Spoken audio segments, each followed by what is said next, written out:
Thank you. The thing about being brave is that while you're doing it, it doesn't necessarily feel that good. In fact, sometimes it can feel like you're being a bit stupid. And if a success is someone who's failed lots of times and got up again, then being comfortable with the possibility of things not going right is a really important part of being brave. But sometimes it really does, after the fact, just feel like a huge mistake. Sometimes it can be very difficult to put your finger on that moment when a candidate puts themselves in the firing. But no, for you it was right here. So here's a curveball I'm going to send you right now.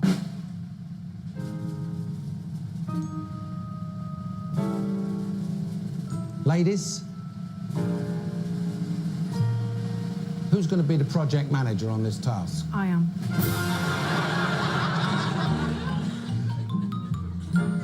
I had my hand up before I'd realised I'd volunteered. Very brave. Very brave indeed. So I assumed I would win The Apprentice, which is why I went on. I had a great idea for no child leaving primary school without the ability to read, write and spell. I'm an educator. It was worth being away from my 3 kids for 8 weeks. I wrote them a letter to open every single day while I was away. Inside the letter, I put a photo of me and them, a different photo for every child for every day. That's 168 letters. It took me 12 hours and I was back in 3 days. I got back and I said to my husband, oh God, I'm going to have to fake my own death.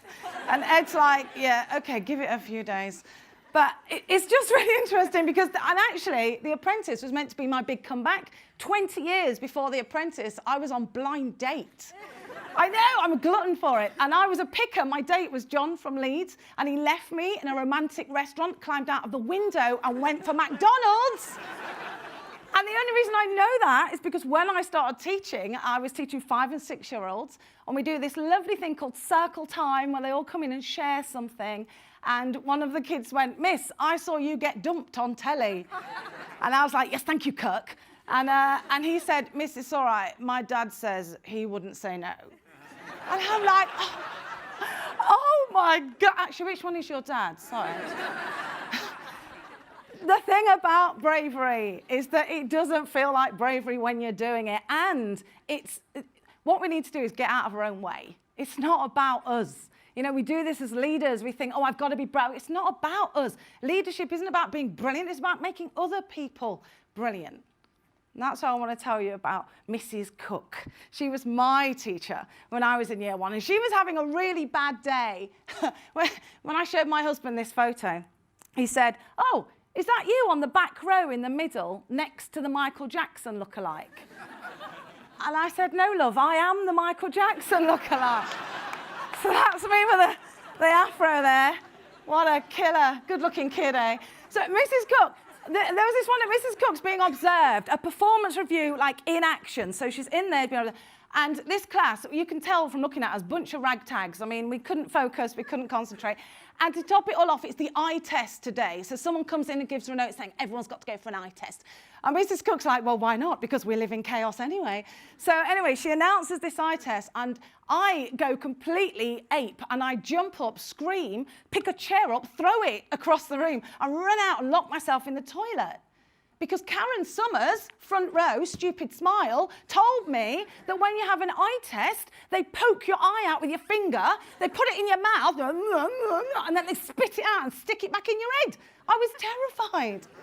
And without the emotional literacy to say, excuse me, Mrs. Cook, I'm slightly perturbed about the forthcoming eye test, all I had was fear and anguish, and I ran. Now, Mrs. Cook, being observed at that point, could have told me off. She could have had a go. She could have taken control as the leader. But she came and sat in the cubicle next to me, and she probably wanted to have a little cry herself, you know, how bad it was going. And she talked to me about my successes. She talked to me about a story I wrote, a reading test I took. And she said to me, I'm going to wait here until you're brave enough to come out of that cubicle. And by now, I'm like, my afro's all in the mouth, I've got snot everywhere, I'm just... And I open the door, and she's standing outside the door with her arms like this and her head on one side, just smiling. And I run up to this woman and wrap my arms around her. That was the first time I remember being brave. Mrs. Cook is the reason I went into education in the first place. We used to do a, who are you going to be when you grow up? And she asked us, and this guy in the middle, the one with the dodgy eye and the big collars, that's Graham. She asked us, what are you going to be? And Graham said, I want to be a daddy. And we're like, you idiot, you don't get paid for being a daddy. But I speak now at conferences, and I spoke at the Albert Hall. Graham's sister was in the audience and told me that Graham went on to have 8 different kids by 6 different women. Dreams do come true, people. Graham is living proof. So anyway, she got to me, and I'm like, oh my God, Mrs. Cook's talking to me, because I idolise this woman. She, like, that outfit she's got on there, she wore that every day. Always brown, like the wrong shade of brown every day. Long sleeves, long smock to the ankles, brown hair, brown everything. And she turned to me and said, what are you going to do? Who are you going to be when you grow up? And I'm like, she's talking to me. And I said, I want to be just like you. And she said, you mean you want to be a teacher? And I'm like, I don't know, are brown people allowed to be teachers? I've never seen one. I'm like, yeah, sure, whatever. And she said, you should definitely do that. You would make a phenomenal teacher. It's going to take an incredible amount of work, but you'd be great. And it's like she put a stake in the ground that was my future and tied a piece of elastic round me in the next 20 years of me being drawn towards this stake. And she was right. It did take a lot of work, and I did have to be very brave, because after this photo was taken, we moved. And I lived with my mum, and she went on to have 5 more brothers, and we lived with her stepdad, who was really not a great guy. He was torturous, and we were neglected and beaten. It was a horrible place to live. But I never forgot the impact of Mrs. Cook. Fast forward to me being 11 years old. I'm standing in a changing room holding a dress. And I got there because this was my family at 11. This was my life. My parents would be out on the streets all the time, so I'd be responsible for my younger brothers and sisters, and we would just try and stay out of trouble, but we're in the red light area, so that was quite hard. Got very good at negotiating with drug dealers and pimps and staying out of the way of things that looked dangerous. And that's what was happening at home. That was my authentic life. But at school, this is what you saw. This was the kid with the borrowed blazer, because this day was photo day in school. And I didn't have a blazer. And so Caroline Myers, my mate, lent me some ribbons for my hair. And when I walked into the room where the photos were being taken, there was a pile of blazers there. And I thought, oh my gosh, I am going to get one of those woolen blazers. I am going to fit in. I'm going to blend. It's going to be great. And they handed me a blazer, and I sat down, and I smiled that smile like, check me out. And I had my photo taken, and then they took the blazer away from me. Because for this school, it wasn't about being authentic. It was about looking right. And I passed the test. A week after this photo was taken, it was the sex ed / period talk. If you want to be brave, you need to talk about periods with 11-year-old girls. That's what bravery looks like. And all my friends, it was the worst teacher could do it. Mrs. Gawtry, the one with the lisp, the PE teacher. And she's talking, and of course, every time she says penis, everybody starts laughing. It's a terrible lesson. It's a terrible lesson. And I'm sitting with my friends, and I'm watching this cartoon video, and this is going on. And as I'm watching the video, and they start explaining about sex and pregnancy, suddenly my throat freezes like ice. And I watch this video, and I realize at 11 years old that what my stepdad has been forcing me to do for the past 5 years is how you get pregnant. And I just break. I mean, I die inside.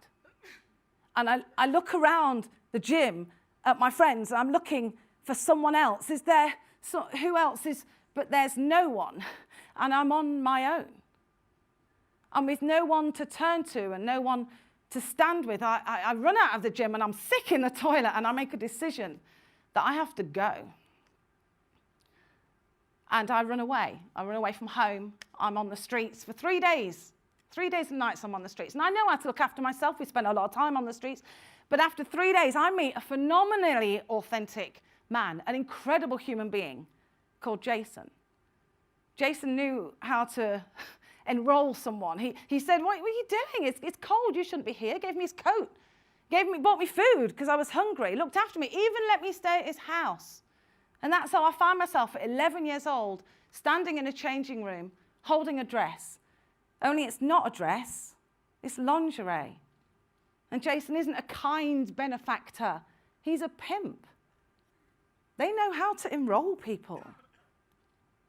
And in this changing room, with that dress, I don't know the word for like prostitution. I know I'm in danger. I've been missing 3 days. No one's looking for me. School is long gone. They don't even know that I'm not there.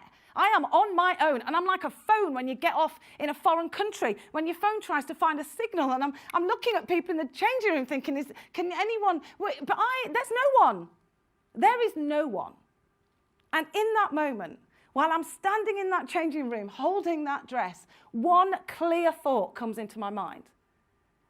Oh my God, Mrs. Cook would not wear this outfit. It's bonkers. I haven't seen Mrs. Cook for 7 years.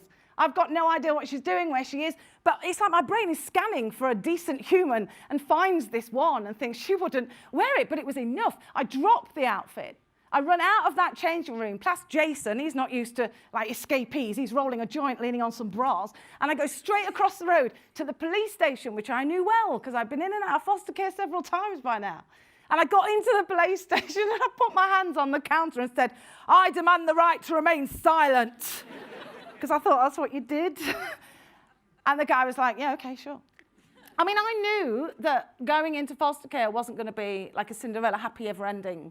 I've been in and out enough times to know that wasn't going to happen. But it didn't matter, because in that moment, I committed an act of bravery that would make Mrs. Cook proud. And that's why bravery is worth it, because it is not about you. Bravery is contagious. Bravery is catching. Bravery goes on to grow, and you need discomfort to grow. You can't grow from a position of, oh, everything's fine, I'm doing great, I don't really worry about mistakes. You can't grow from that. Mrs. Cook and 4 other teachers like her, which I mentioned in my book, available on Amazon, is the reason that this is what my life looks like now. I'm married to a guy who's got the best bum north of Watford. I have 3 amazing kids. Our family motto is Jaz Ampaw-Farr, adding value, bringing joy. So if we go to a restaurant and we get a snotty waiter, Trinity's like, oh, we're going to add value and bring joy to this guy's life, aren't we? I'm like, yes, we are. And when he comes over, she'll say, have you always wanted to be a waiter, or did you want to go to university? I mean, I'm going to university, but waiting's fine too, if that's what you want. And the guy's like, why is this kid talking to me? And then Jacob, my middle son, he knows a lot of jokes about cheese. I'm a bit worried about him, if I'm honest. And he'll go into this routine of cheese jokes. But my secret weapon is Leo. He's just turned 6. And he knows that if you're polite to adults, they are putty in your hands. So when the guy comes over to take the orders or bring the starters, Leo's like, hey, thank you for coming, nice tie. And we've never got to a main course without waiters loving us, ever. Because value on its own is great, but joy on its own is fun, but both. Adding value and bringing joy. That's what happens when you inspire someone else to make a difference. When you inspire someone else to believe that they can be more than they think they are. I shouldn't be here. I should be dead or in prison or, I don't know, on a psych ward or a prostitute. And, you know, I do quite well. I might have achieved all those if I'd committed to it. But the reason I'm not is because somebody else took a step of bravery, and that I was lucky enough for that to happen several times throughout my time. So even though I was going through court cases and it was hideous, I managed to do A-levels, and I failed my A-levels. I got 2 E's. And I phoned I went through clearing, and I phoned the first place, and it was Aberystwyth University. I couldn't understand what they were saying, so I put the phone down. And then I phoned the next place, and it was like Aberdeen University. And I said, oh, hello, I got 2 E's. And she said, 2 E's? That's amazing. Come for an interview. And I was like, oh, no, 2 E's. And she went, oh, no, and put the phone down. And I thought, you know what? The only thing standing between me and my dream that Mrs. Cook planted for me is the fact that I was born the wrong side of the Scottish border, easily remedied. So I skipped to B, picked up the phone. Hello, my name's Jaz. I got 2 E's. Come along for an interview. Because E sounds a bit like A if you're Scottish. And I remember putting the phone down and thinking, that wasn't bravery, that was pure stupidity. How are you going to be Scottish for the next 4 years? What are you going to do with your certificates? And I went for the interview. And I remember walking in, and the guy's got blonde hair, looks like a horse had been eating it, very scruffy. And he said, and I thought, brush your hair for interview. And he said, oh, you're from this estate in Nottingham, this estate. My cousin used to work there. He's a youth worker. No one leaves that estate. Girls don't finish school. They get pregnant at 12, and then they don't finish school. How are you here? And I said, let me tell you a story. And I told him about Mrs. Cook and Mr. Williams and Mr. Simpson and Miss Archer and Mr. Redmond. And I told him about these 5 people who encouraged me to be just a tiny bit braver than I thought was possible. And at the end, I said, by the way, I got 2 E's, not 2 A's. Is that okay? And he said, if you promise to be more authentic, I promise to get you a place in this teacher training college. And I didn't know what authentic was, so I said yes and then looked it up afterwards. Authenticity is the secret to bravery. But authenticity sucks, because on the flip side of authenticity is vulnerability. If you have authenticity without vulnerability, you have Donald Trump, completely authentic, no vulnerability whatsoever. I mean, he's a great guy, I'm sure. We just don't see it. But authenticity requires us to be vulnerable, and vulnerability hurts. But if you want a team who rally round, if you want a team who are brave enough to speak up, then we have to be authentic like these 3 were here. How amazing is that to hear from leaders saying, these are the mistakes I've made. So here's a present for you. Get your phones out. I know some of you are millennials. Don't sit there going, oh, I don't have a phone. Yes, you do. This is what bravery looks like. This is what brave, courageous leadership looks like. These are statements that I have said to my teams, that I've had them say to me. If you go to that site, you can just go and download it. Use it. Say these things to people. Be vulnerable yourself. Be authentic yourself. It's about being human first. We're talking about roles and names and titles. We're humans first. And that connection is what encourages people to step outside where they think they could be. Thank you for what you do. Take ownership of the fact that when you connect with people in a real way, you are actually changing people's lives. You're not making plastic bricks or being head of a game that's played with an inflatable pig's bladder. You're actually changing people's lives, because what happens at work grows bigger when people leave.